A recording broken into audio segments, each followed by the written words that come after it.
Na Ptuju so začeli martinovati. Podpise proti nepremičninskemu davku zbirajo tudi v Mariboru. Nova premiera v mariborskem lutkovnem gledališču. Mariborski nogometaši nesrečno izgubili. Pozdravljeni, pred nami je konec tedna, ki ga bo zaznamovalo martinovanje. Na Ptuju so se uro pred poldnevom začele prve prireditve, ki jih zlepa ne bo zmanjkalo. Osrednje dogajanje ob Martinovem pa bo, kot se spodobi, prav na godovni dan svetega Martina v ponedeljek. Dragi mošt, jaz te krstim v ime vino, v imeni tistega, ki te je pridela. Pred krstom mošta, ki so ga uprizorili člani kulturno-umetniškega društva Dobrava pri Ormožu, so Ptujčani pripravili kratko predavanje o življenju svetih mož zavetnikov vinogradništva. Poleg Vincencija in Urbana je Martin najbolj prepoznaven. Po legendi je bil rimski vojak, rodil se je pravzaprav v Savariji, se pravi v današnjem Sombateju na Madžarskem, in potem pa prišel do Tursa, do Tuluza, Tura, kjer bom rekel, je postal tudi škof. Na današnji dan, 8. novembra, je škof Martin umrl, na svoj godovni dan, 11. novembra, pa je bil pokopan. Še vedno pa živi legenda o njegovi povezavi z gosmi. Mednje se je skril, ker ni želel postati škof. Zelo zanimivo je, da jih, bom rekel, jemo na ta dan njegov. Blizu so, pravzaprav so pa ga mogoče zaradi tega, ker so ga izdale. Obilna hrana na Martinovo je bila včasih priprava na zimo in 40-dnevni post pred Božičem. Zdaj je v ospredju mlado vino. Letos ga je petino manj kot v običajnih letinah.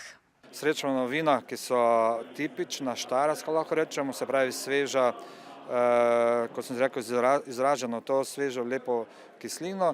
In kar smo seveda pri naših vinih je dobrodošlo, seveda nekoliko nižji alkohol, kar je seveda tudi dobrodošlo. Mož se spremeni v vino in ljudje to malo slavijo, malo se poveselijo, poplešajo in je to ena lepa prireditev. Poleg tradicionalnega martinovanja v središču Ptuja bodo vinogradniki v prihodnjih dneh izbrali naj kletarja in vinsko kraljico ter odprli vinogradniški muzej na Mestnem vrhu. Pred največjim vinskim praznikom pa vinarji in vinogradniki opozarjajo, da se razmere v panogi zadnja leta slabšajo. Na Štajerskem število obdelanih vinogradov že 20 let strmo pada. Največja mariborska vinska klet je v prisilni poravnavi. Drugi dve največji vinski kleti v Podravju pa kmetom dolgujeta denar še za lansko grozdje.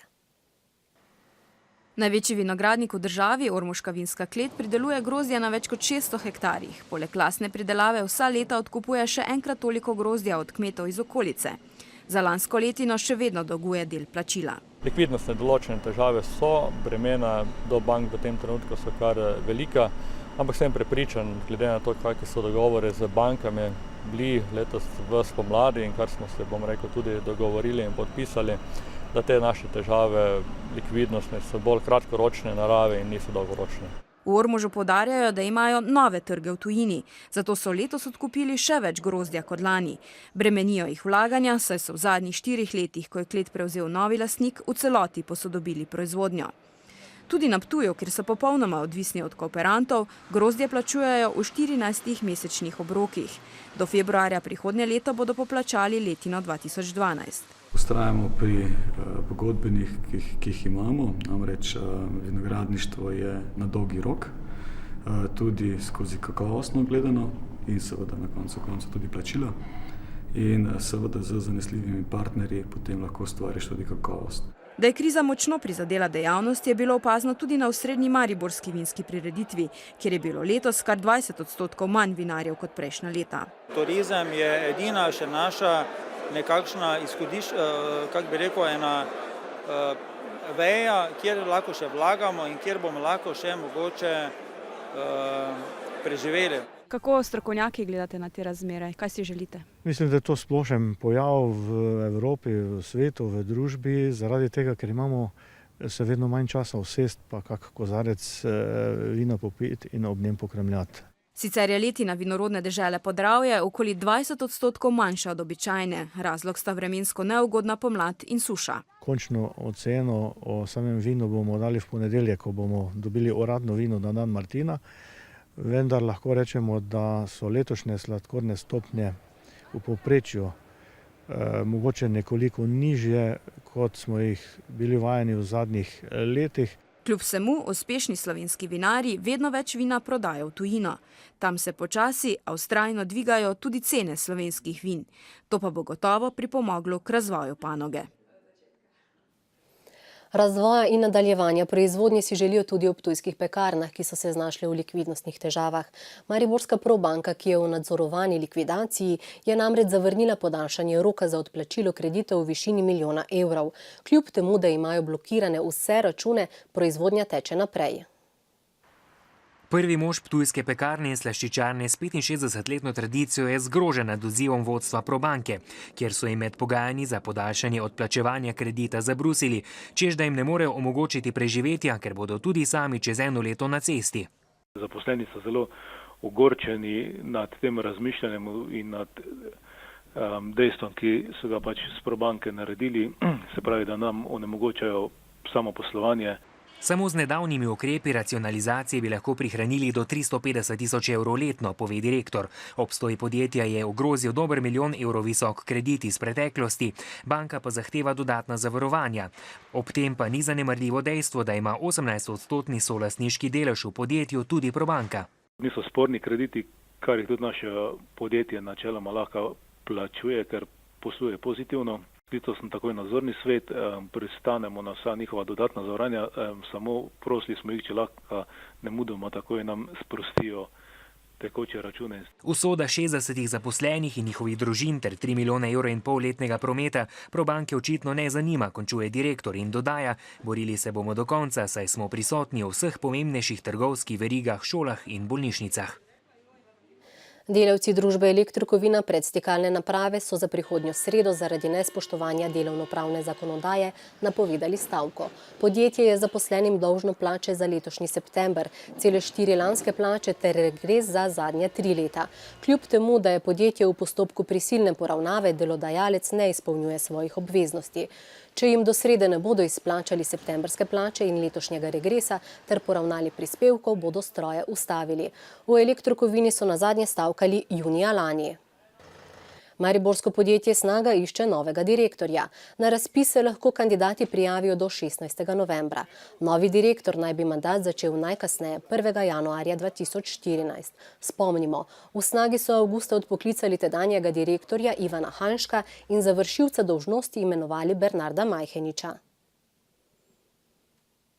Davek na nepremičnine je v teh dneh zelo aktualen. O njem je danes razpravljal tudi Odbor za finance in monetarno politiko v Državnem zboru.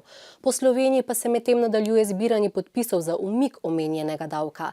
Nasprotujejo mu tudi v Skupnosti občin Slovenije, saj menijo, da gre državi le za polnjenje prazne državne blagajne, ne pa za sistemsko rešitev plačevanja davka na premoženje. V prostorih mestne občine Maribor dopoldne gneče za podpis peticije proti nepremičninskemu davku ni bilo. Na spletu so do 14. ure zabeležili 730 podpisov iz vse Slovenije, a podatek ni realen, ker jih na občinah še obdelujejo. Sicer pa so lokalne skupnosti odločno proti davku, s katerim bodo imele skupno 40 milijonov evrov več stroškov. To ne pomeni le siromašenja občinskega proračuna, ampak tudi manj pravic za občane. Ker bo treba zdaj plačevati davek za občinske zgradbe, za vse, za zdravstvene domove, za šole, za vrtce, za gasilske domove in tako naprej, da seveda ne govorimo o tem, da so občine bile zadnjih nekaj let praktično v javnem sektorju največji investitorji in edini skorajda. Čeprav konkretnih izračunov še nimajo, pa številne državljane, ki vedno bolj živijo iz rok v usta, napovedani davek razumljivo močno jezi. Nekako se ne moramo strinjati, ker to smo sami gradili. Zdaj bomo pa davek plačuvali. Jaz ne vem, kam to pelje. Pa tudi tam par evrov, pa tam par evrov, pa ja. Pa to gre. Revežom ne. Oni, ko pa imajo dosti, tisti še več pustijo, ne. Da še bodo si več nagrabili. To, ko plačujemo, je res še več sprejemljivo, ne. Dočim malo kasneje, pa mislim, v tem novem zakonu pa malo preveč. Tam, kjer je nadomestilo za uporabo stavbnega zemljišča bilo dobro urejeno, se pravi, da se je pobiralo, da se je sledilo vsaj inflaciji in tako naprej, tam bodo razlike nekoliko manjše. Skupnost občin tako poziva državo naj doreče sporne predloge, preden gre zakon v dokončno potrjevanje. V Ljubljani pa se je začelo sojenje domnevnima roparjema v banke SKB Sašo Noseto in Dejanu Vidmarju. Oba krivdo zavračata, grozi pa jima od 5 do 10 let zapora. Roparji so 1. novembra 2005 vlomili v 428 sefov in povzročili za okoli 52 milijonov evrov škode. Poglejmo še nekaj drugih novic dneva. Okoli 200 delavcev, ki izpolnjujejo pogoje za poklicno upokojitev, ne more v pokoj, ker Ministrstvo za delo še ni sprejelo pokojninskega načrta za poklicno zavarovanje. Ta omogoča poklicno pokojnino 44.000 delavcem, ki opravljajo zdravju škodljiva in nevarna dela. Pokojninski načrt je sicer pripravljen, a kot se je izkazalo na seji ekonomsko-socialnega sveta, nima podpore delodajalcev. Nadzorni svet dela pa je sklenil, da mora uprava pridobiti še mnenje uredništva o predlogu imenovanja Mateje Babič-Strmecki na mesto odgovorne urednice Dela in Dela.si. Novinarji se morajo v 15 dneh opredeliti do predloga. Delo sicer že več kot leto dni vodi vršilec dolžnosti odgovornega urednika Bojan Budja. Mateja Babič-Strmecki, ki so jo nadzorniki izbrali med 9 kandidati, pa je bila v tem času njegova namestnica. Po noči je v bolnišnici umrl 44-letni serviser, ki je včeraj ob eksploziji in požaru v kovinsko-predelovalnem podjetju v Hrastju pri Kranju dobil hude opekline. V eksploziji in požaru je bilo ranjenih še 8 ljudi, tudi 2 gasilca. Prostori podjetja, v katerem je zaposlenih 7 ljudi, so uničeni. Gmotne škode je za nekaj 100.000 evrov. Na obisku v Sloveniji je poveljnik zračnih sil Zveze NATO, general Frank Gorenc, Američan s slovenskimi koreninami. Visokega gosta so sprejeli slovenski obrambni minister Roman Jakič, načelnik generalštaba Slovenske vojske, brigadir Dobran Božič in predsednik republike Borut Pahor. Nadaljujemo s kulturo. Japonski režiser Noriyuki Sawa je že lani z mariborskim lutkovnim gledališčem pripravil predstavo Ribič Taro. Tokrat skupaj ustvarjajo uprizoritev Piskač iz Hamelina po literarni predlogi stare srednjeveške nemške legende. Pisalo se je leto 1284. Nemško mesto Hamelin se je na vse pretegal tepalo miši in podgan. Potem je prišel mož, ki je za plačilo ponudil rešitev. Zaigral je na svojo piščal, živalice so prisluhnile in mu sledile do reke, kjer so utonile. Meščani pa so rešitelja za zahvalo pregnali iz mesta brez plačila. A Piskač vse je maščeval. Hamelin is a really strange, odd and a bit scary story. It happened in Germany a long time ago. So I took this story to make some not only funny, but also some shadows inside. I don't mean the shadow puppets, I mean the dark shadow side of the feeling of human beings. Predstava se začne s prebujanjem deklice v njeni posteli. Barbara Jamšek bi sprva morala biti na odru sama, a odločitev, da se ji kot odrski partner pridruži še Klemen Bračko, sicer glasbenik, v predstavi pa tudi igralec, se je pokazala za smiselno. Veliko, mislim, da skoraj 10. Vsi meščani, župan, Piskač, rekonstruktor, deklica, miš, 2 različne miši. Potem se razkrije zgodba o Piskaču. Marko Jakopanec, ki je ustvaril zvočno podobo, predstavo dojema kot risanko, ki se odvrti na odru. Smo rekli, da bomo obdržali to neko karikiranost, neko stilizirano zvočno podobo, tako da nismo se odločili uporabiti neke predposnete zvokove, ampak smo se odločili, da bomo vse sami posneli. Glavna poanta zgodbe je dejansko za mene je, kaj delamo s tem svetom. Kam gre. Noriyuki Sawa je sam ustvaril tudi likovno podobo. Na koncu predstave deklica utone v sen. So bile vse skupaj le moraste sanje? Politiki in bančniki so nam ukradli demokracijo, pa je prepričan islandski aktivist Herdor Torvason, ki se te dni mudi v Sloveniji. Torvason je bil med gospodarsko krizo na Islandiji vodja vstajniškega gibanja, ki je leta 2009 doseglo odstop vlade. Zdaj o svojih izkušnjah o vodenju protestov predava po svetu. Žal protestov in stavk tudi danes ni manjkalo. Zaposleni v bolnišnicah, učitelji in smetarji po vsej Portugalski stavkajo, ker se ne strinjajo z novim paketom varčevalnih ukrepov. Novi varčevalni ukrepi so del proračuna za leto 2014, ki zvišuje delovne ure v javnem sektorju s 35 na 40 ur tedensko, pokojnine znižuje za 10% ter znižuje plače tistih, ki zaslužijo več kot 600 evrov bruto za od 2,5 do 12%. Nemčija in Brazilija sta v Generalni skupščini Združenih narodov predstavili osnutek resolucije, ki poziva k spoštovanju zasebnosti spletnih komunikacij. Ob tem sta državi poudarili, da je zasebnost ključna pravica človeka in steber demokracije.